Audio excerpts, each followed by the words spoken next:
வணக்கம். குமுதா சிவகுமார். இந்த லெசனில் எக்ஸ்டெண்ட் பண்ணி போடக்கூடிய கோலங்களாக பார்த்துட்ருக்கோம். அதே சமயம் அது ஜாயின்ஸோடு வரும். அந்த மாதிரி கோலங்கள்லாம் இந்த லெசனில் பார்த்துட்ருக்கோம். அந்த வரிசையில் இது 4வது கோலம். இந்த 3 கோலத்தையும் பார்க்காதவங்களுக்கு டிஸ்கிரிப்ஷனில் லிங்க் இருக்கும், அதை பார்த்துக்கோங்க. அது கோலம் போடுறதுக்கு முன்னாடி நம்ம எல்லா கோலமும் எப்படி இருக்குது அப்படிங்கிறத பார்த்துருவோம். இந்த கோலம் தான் இன்றைக்கி பார்க்க போகிறோம். இது 7 புள்ளியில் ஸ்டார்ட் ஆகுது. இன்னும் ஒரு 4 புள்ளி ஆட் பண்ணி அடுத்த கோலம் வரும். இந்த கோலம் இதோட பெரிய கோலம் எல்லாருமே போடுவாங்க. ரொம்ப ஃபேமஸான கோலம் அது.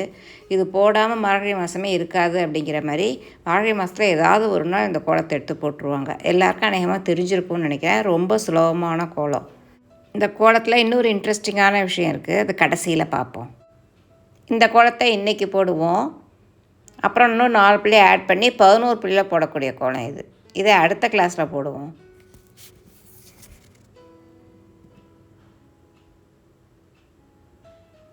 இது இன்னொரு 4 புள்ளி ஆட் பண்ணி 15 புள்ளியில் போடக்கூடிய கோலம். இதை ஸ்க்ரீன்ஷாட் எடுத்துக்கோங்க. இது 19 புள்ளி. ஒவ்வொரு 4 புள்ளி ஆட் பண்ணும்போது இந்த மாதிரி கோலம், பெரிய கோலம் வரும். இது 23 புள்ளி கோலம். இதே மாதிரி ஒவ்வொரு 4 புள்ளியும் ஆட் பண்ணி இன்னும் பெரிய கோலங்களை உருவாக்கி போடலாம். ரொம்ப சுலபமாக போடலாம். இன்றைக்கி கிளாஸில் 7 புள்ளி இருக்கிற கோலத்தை எப்படி போடுறது அப்படிங்கிறத பார்ப்போம். இந்த கோலம் தான் இன்றைக்கி போட போகிறோம். கலர் மாற்றி கொடுத்துருக்கிறதுனால உங்களுக்கு ஈஸியாக புரியும். இங்கேருந்து ஸ்டார்ட் பண்ணுவோம். இந்த 3 புள்ளி ஞாபகம் வச்சுக்கோங்க. இது ஆப்போசிட் சைடு போகிறோம். ஆப்போசிட் சைடில் போய் இப்படி ஒரு முடிச்சு போடுவோம். முடிச்சு போட்டு வளைச்சி அந்த கார்னர் புள்ளிக்கு போய் சுழிப்போம். சுழித்த உடனே அடுத்தது இந்த பக்கம் 3வது புள்ளி. அதேமாரி தான் 3வது புள்ளி பெண்ட் எடுத்து ஆப்போசிட் சைடில் போய் ஒரு முடிச்சு போட்டு இந்த கார்னர் புள்ளிக்கு சுழிச்சிடுறோம். இதே தான் இந்த சைட் போடணும். திருப்பி கூட வச்சுட்டு போடலாம். நான் இங்கேருந்தே ஸ்டார்ட் பண்ணுறேன். ஸ்டார்ட் பண்ணி இங்கே 3வது புள்ளி வந்தோடனே ஆப்போசிட் சைடில் ஒரு முடிச்சு,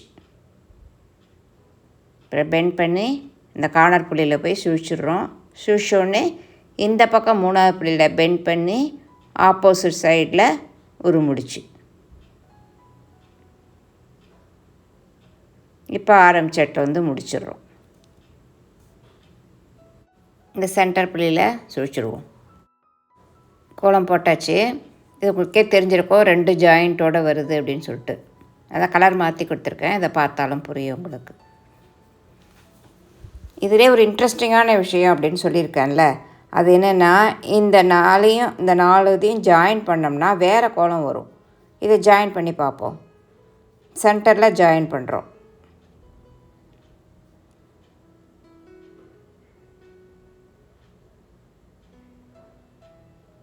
இந்த கோலம் வரும்.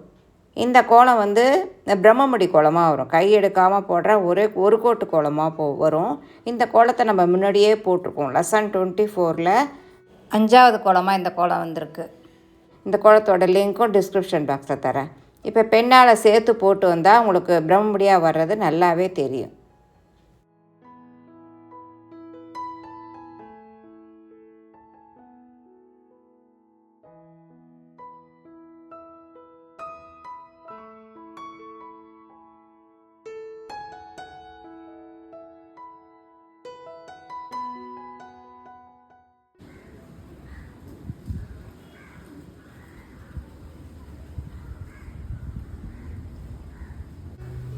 ஆரம்பிச்சட்லேயே முடியுது பாருங்கள்.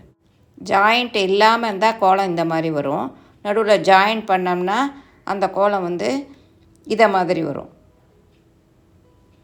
இந்த கோலம் போட கஷ்டமாக இருக்கிறவங்களுக்கு, அந்த பிகினராக இருக்கிறவங்களுக்கு அந்த ஜாயிண்ட் இல்லாமல் அந்த கோலத்தை ஈஸியாக போடலாம். இன்றைக்கி 7 புள்ளியில் போட்ட கோலத்தை அடுத்த கிளாஸில் 11 புள்ளியில் போடுவோம். வணக்கம்.